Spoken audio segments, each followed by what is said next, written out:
Hai, ada yang tanya apa sih bedanya komersil sama subsidi?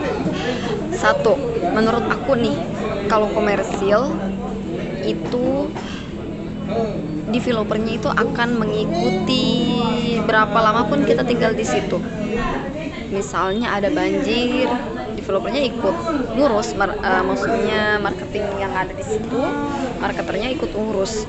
Misalnya banjir berarti didatengin itu penyedot air, misalnya jalanan rusak dibetulkan. Itu kalau komersil. Kalau subsidi bodo amat, yang penting rumah semuanya sudah laku, sudah, developer tidak bertanggung jawab lagi mau banjir, mau jalan rusak, mau kemalingan, bodo amat.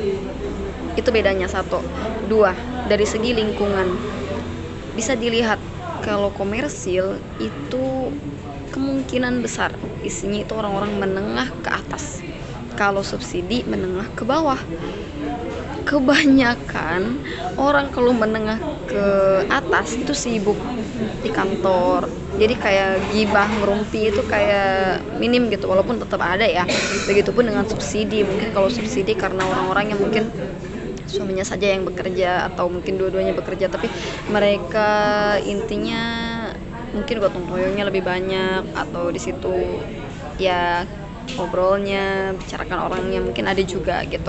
Walaupun pasti ada di semuanya, tergantung lingkungan dan kita mau berbaur atau tidak. Itu komersil dan subsidi.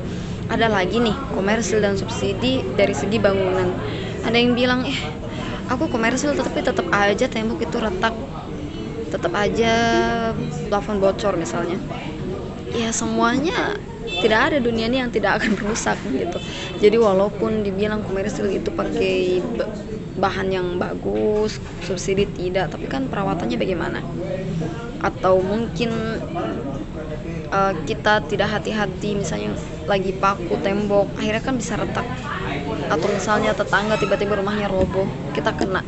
Nah itu kan ya masalah-masalah teknis gitu. Jadi mau komersil mau subsidi, sebetulnya dari segi bahan bangunan, kalau saya lihat komersil itu pakai batu bata merah yang pernah saya lihat ya. Tapi kalau subsidi itu pakai batako itu, dan ya tipis sekali begitu.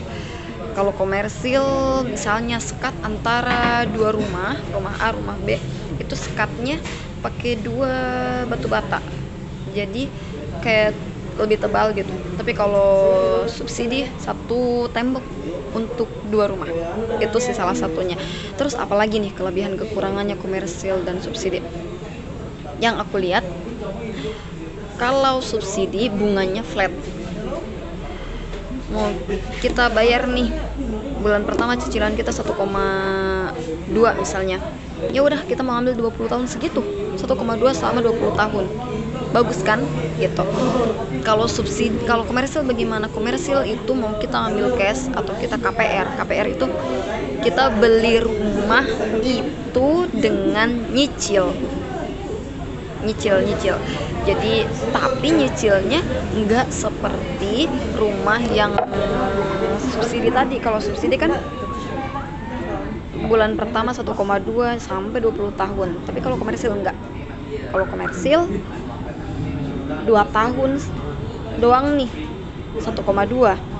Nanti tahun ketiga mengikuti suku bunga bank atau berjenjang.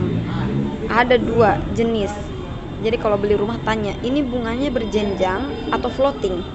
Fixnya berapa tahun? Maksudnya fix, aku bayar cicilan awal di bulan pertama itu segitu tuh sampai berapa tahun? Biasanya itu 2 tahun, 3 tahun fixnya. Jadi maksudnya fix itu tetap 1,2 terus selama 2 tahun. Baru nanti tahun ketiga sampai tahun kelima misalnya itu mengikuti suku bunga bank, itu namanya floating. Jadi yang floating misalnya Bank Dunia lagi hancur nih, berarti kan naik bisa nyampe 10% misalnya kayak gitu. Itu kan ngeri banget ya. Atau misalnya ada yang berjenjang. Kalau berjenjang dari awal kita beli itu tuh cicilannya sudah ditentukan. Tahun 1 sampai tahun 2 itu misalnya 1,2, tahun 3 sampai tahun 5 itu maksimal bayar itu misalnya 2 juta tahun 6 sampai tahun 10 itu sekian ada batas maksimal. Jadi kita bisa lihat misalnya kita ngambil 20 tahun. Oh, 20 tahun batas maksimal cicilan itu 3 juta. Nggak akan lebih dari 3 juta kalau itu akad di awalnya itu berjenjang. Tapi kalau akad di awalnya itu floating, berarti bunga bank itu mengikuti misalnya resesi, kenaikan 20%, 10%, ngeri banget itu. Itu tidak akan pernah terprediksi kalau kita ngambilnya floating. Makanya kalau mau beli rumah, tanya, ini bunganya jenjang atau floating? Ada nggak yang berjenjang? Saya mau tahu. Misalnya saya ambil 10 tahun, 20 tahun tuh maksimal saya harus bayar berapa per bulan? Kira-kira kita mampu atau tidak? Gitu. Itu sih masalah bunga. Pokoknya kalau mau beli rumah, pikirkan baik-baik bunganya. Dan satu lagi, syaratnya untuk ambil rumah subsidi atau KPR video selanjutnya ya.